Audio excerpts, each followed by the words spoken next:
बिस्मिल्लाहिर्रहमानिर्रहीम। अस्सलाम वालेकुम क्लास 10th। आज हम नेक्स्ट चैप्टर स्टार्ट करते हैं। चैप्टर का नाम है, सेकंड चैप्टर है आपके ये जियोमेट्रिकल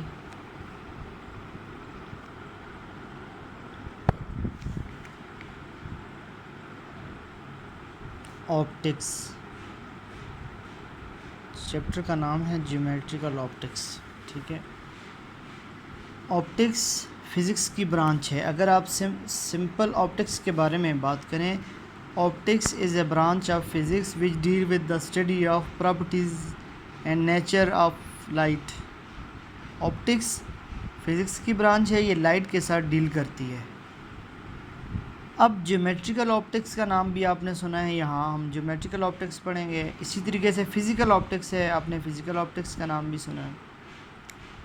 अगर हम लाइट की वेव नेचर के बारे में स्टडी कर रहे हैं, लाइट को as a electromagnetic wave study कर रहे हैं, तो ये फ़िज़िकल ऑप्टिक्स है। अगर हम लाइट को एज ए रे स्टडी कर रहे हैं, ये ज्योमेट्रिकल ऑप्टिक्स है। इन दोनों में फ़र्क है।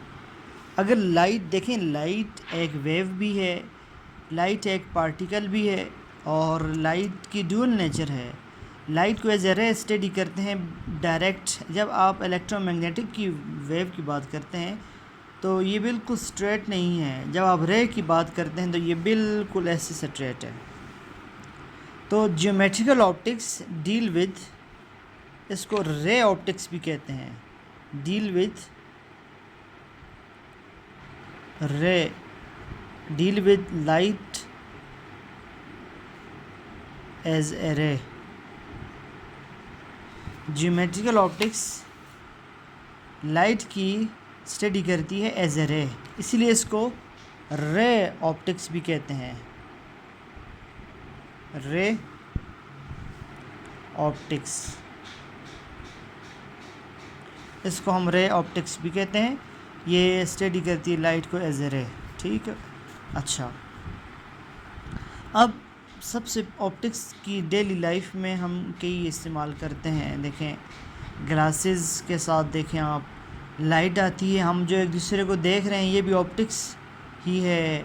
लाइट की रिफ्लेक्शन है, रिफ्रैक्शन है, डायफ्रैक्शन है, पोलराइजेशन है, मिरर्स हैं। मिरर के अंदर कनकेव मिरर, कन्वेक्स मिरर गाड़ियों में जो इस्तेमाल करते हैं, और जो रोड के कॉर्नर पर इस्तेमाल करते हैं, जो गाड़ियों के लिए रास्ते में हेल्पफुल हैं। आप घरों में मिरर इस्तेमाल करते हैं, आप आईना देखते हैं।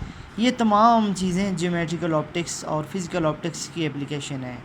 तो ऑप्टिक्स बहुत इम्पॉर्टेंट ब्रांच है डेली लाइफ में, हम इसका बहुत ज़्यादा इस्तेमाल करते हैं। ऑप्टिक्स एक अच्छी ब्रांच है फिज़िक्स की।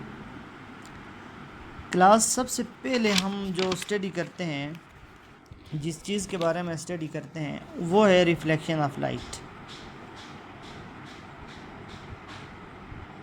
Reflection of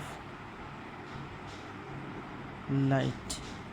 reflection of light का क्या मतलब है? रिफ्लेक्शन ऑफ लाइट का मतलब ये है bouncing back of A wave. Bouncing back of A wave is called reflection of light. जब कोई चीज़ बाउंस बैक हो जाती है, उसको आप रिफ्लेक्शन ऑफ लाइट कहते हैं।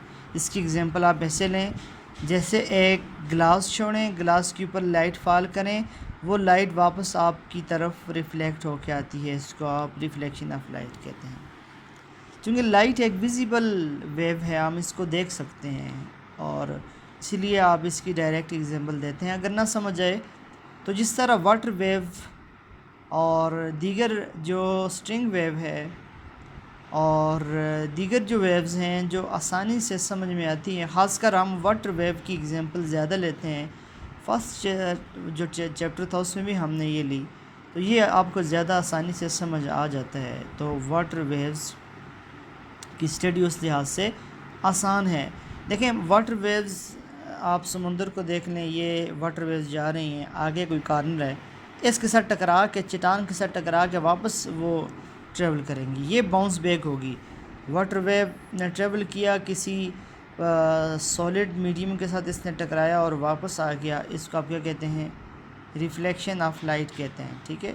इसको आप रिफ्लेक्शन ऑफ वाटर वेव कहते हैं, सिंपल रिफ्लेक्शन भी कह सकते हैं।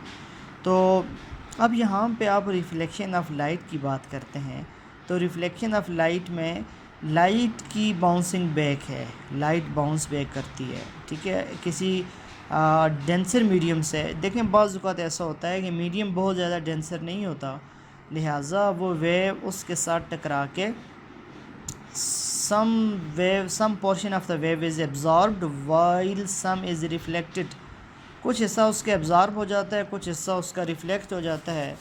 और इसी तरीके से जो हिस्सा रिफ़्लेक्ट हो जाता है उसको हम रिफ़्लेक्शन ऑफ लाइट कहते हैं। रिफ़्लेक्ट तो ज़रूरी नहीं है कि 100% ही रिफ़्लेक्ट हो जाए, ये मीडियम पर डिपेंड करता है। जो रे आके फॉल करती है, फॉर एग्ज़ाम्पल ये मिरर है और जिस रे ने यहाँ पे आके फॉल किया, इस रे को हम कहते हैं इंसिडेंट रे। इंसिडेंट रे, ये रे अप्रोचिंग, आपकी बुक में लाइन बाय लाइन डिफिनीशंस दिखी हैं, इसको हम इंसिडेंट रे कहते हैं।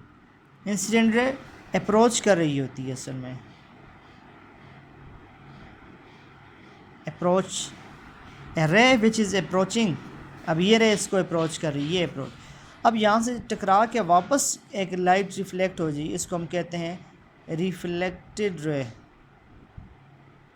Reflected ray, incident ray, the रे which is approaching the reflected ray, the रे which is bounce back from certain medium is called reflected ray.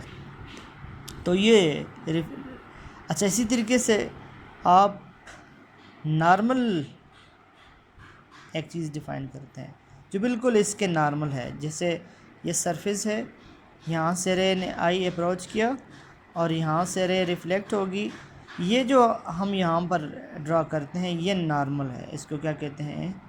Normal, ये नॉर्मल, ठीक है। अच्छा, अब एक है angle of incidence. Angle of incidence, angle of incidence ये है, ये जो इंसिडेंट रे है इसके और नॉर्मल के दरमियान ये जो एंगल थीटा है, this is called angle of incidence. Angle between normal and incident ray is called angle of incident. Similarly angle of reflection,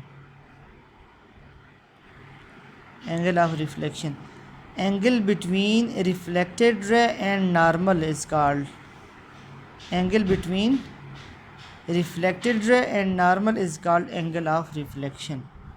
reflected और नॉर्मल के दरमियान जो एंगल है इसको आप क्या कहते हैं? Angle of reflection. तो ये कुछ टर्म्स थी जो आपको आगे स्टडी में आसानी होगी इनके साथ। तो हमने क्लास ऑप्टिक्स के बारे में बात की, ऑप्टिक्स कौन सी ब्रांच है, और उसके बाद रिफ्लेक्शन ऑफ लाइट के बारे में हमने बात की, इंसिडेंट रे के बारे में बात की, रिफ्लेक्टेड के बारे में बात की, एंगल ऑफ इंसिडेंस के बारे में बात की, एंगल ऑफ रिफ्लेक्शन के बारे में बात की। ये तमाम बेसिक चीज़ें हैं ज्योमेट्रिकल ऑप्टिक्स को समझने के लिए।